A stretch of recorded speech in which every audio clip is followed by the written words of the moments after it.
Bonsoir. Bonsoir. Vous avez été finalement bien accueilli au front.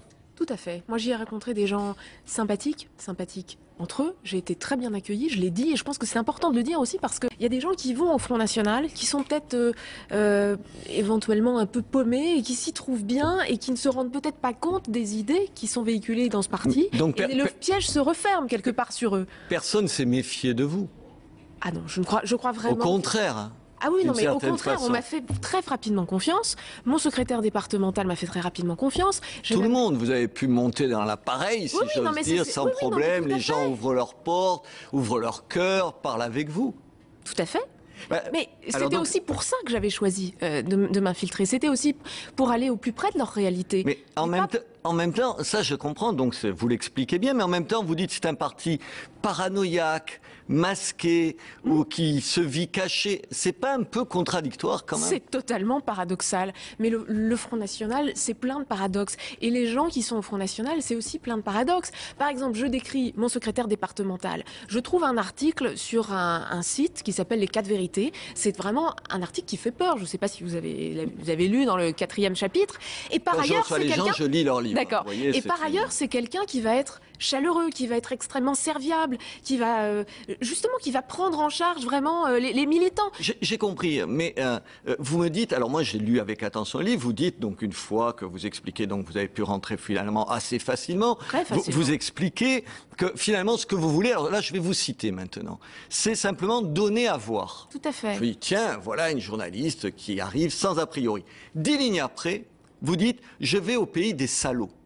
Comment on peut écrire à 10 lignes d'intervalle, d'un côté faire son métier, donner à voir, et après dire « Ah oui, c'est le pays des salauds ». C'est-à-dire vous savez déjà où vous allez. Je me faire guère d'illusions effectivement sur la dédiabolisation du Front National, mais j'aurais eu à constater que le Front National avait était vraiment en train de se dédiaboliser, je l'aurais écrit. Sauf que malheureusement, ce que je croyais... Il y a combien de militants au Front National? Vous dites 34 000, c'est ça? À un moment donné, vous dites moins de 40 000, il me semble. En fait, c'est pas moi qui le dis, c'est Marie-Christine Arnautu, voilà, la vice-présidente du Front National, qui donne les chiffres lors d'une réunion avec l'ensemble des responsables départementaux. Voilà, 34 000 militants. Écoutez, j'ai lu le livre avec attention.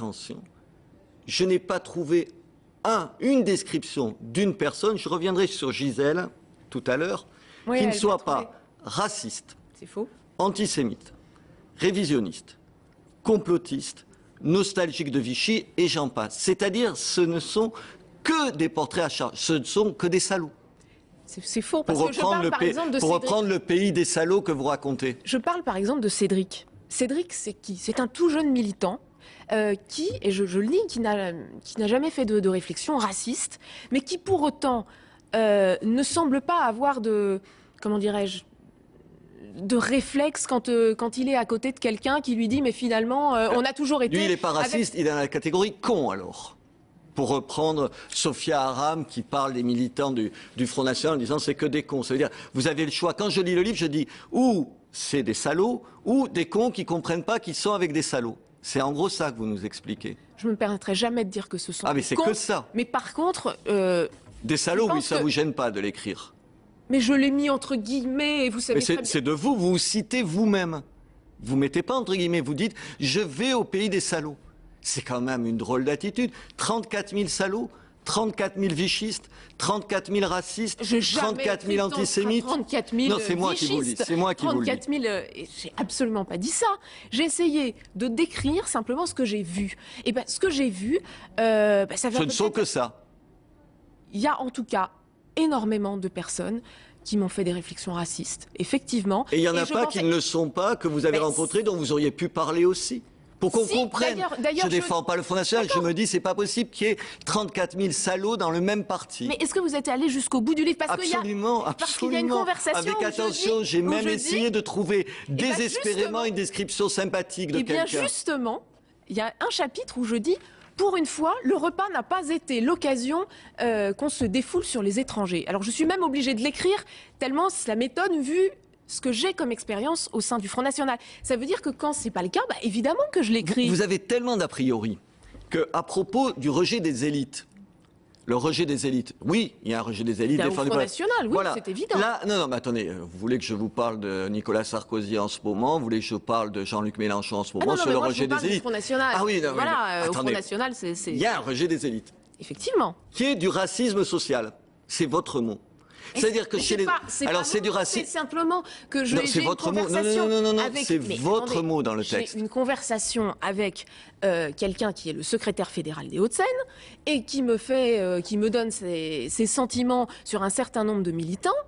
Et il se trouve qu'il est extrêmement méprisant avec un certain nombre de personnes et que moi je lui dis, mais je ne crois pas que parce qu'on est toiletteur pour chiens, ouvrier ou qu'on n'a pas fait d'études, on n'a pas le droit de rentrer en politique, bien au contraire. Et vous dites à propos du rejet des élites, c'est du racisme social. Vous voulez que je vous le lise?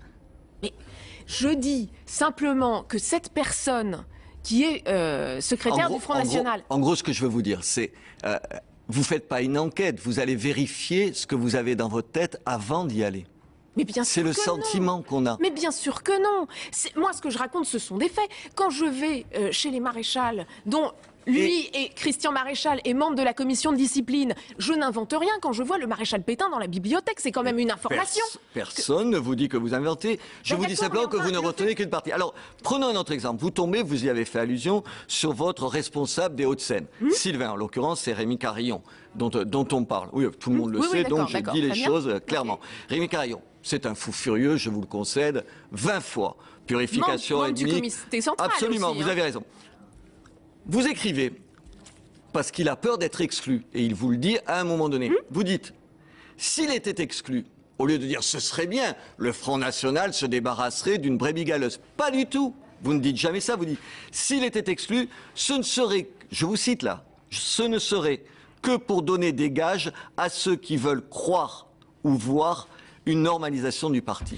Mais oui, parce que... C'est-à-dire que quoi que fait le Front National, s'il fait rien, ce sont des salauds. S'il dénonce quelqu'un qui dit des énormités, ce sont des gens qui cachent le fait qu'ils sont des salauds. Mais non, c'est parce que simplement, on le passe en commission de discipline à la suite d'un article qui a été diffusé. Mais il se trouve que ce qu'on lui reproche, c'est diffusé sur son blog depuis des semaines et que ce qui déclenche ce passage devant la commission de discipline, c'est pas la diffusion sur son blog, c'est le fait qu'un journaliste l'ait remarqué. C'est pour ça que je dis qu'il s'agit de donner des gages. C'est pour ça que vous dites que vous se donnez des gages. C'est-à-dire que, au lieu de se féliciter d'une sanction qui devrait arriver, vous avez 1000 fois raison, une exclusion... Il a juste eu un blâme finalement, donc c'est pas suffisant. Non, vous avez raison, mais ce que vous ne dites pas d'ailleurs qu'il a juste un blâme, ça n'est pas dans le livre.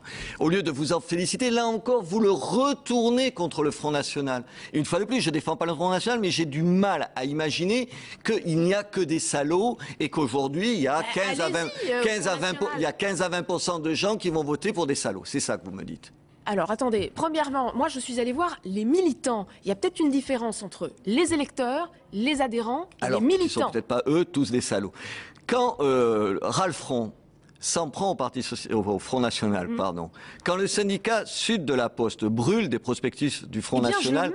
Vous mettez... J'aurais bien pu ne pas le mettre, or je trouvais intéressant de le mettre. Mais vous dites pas un mot, alors que tout le livre est émaillé de condamnations morales. Vous avez le droit d'avoir des sentiments. Là, vous n'en avez aucun. Il n'y a pas un mot, attendez, je l'ai lu avec attention, il n'y a pas un mot pour dire, c'est quand même pas très démocratique de brûler les prospectus d'un parti adverse. Non, mais rien. Une chose est simple, si j'avais pas eu envie de le mettre, je l'aurais pas mis. Si je le mets, c'est que je trouve... Mais attendez, ça prouve que quand même je suis honnête. Autrement, je ne l'aurais pas mis. Et soit dit en passant, je ne pense pas qu'on combatte le Front National en faisant brûler évidemment des prospectus du Front National. Ça va de soi. Vous posez dans la dernière page ou l'avant-dernière page une question. Ai-je été plus qu'une observatrice? Oui, beaucoup plus qu'une observatrice. Vous pensez que c'est un travail de journaliste? Oui, je pense, oui. Vous le pensez. Mais voilà, on va laisser nos auditeurs juges. Claire Checaglini, merci. Bienvenue au Front, journal d'une infiltrée aux éditions Jacob Duvernay. Merci.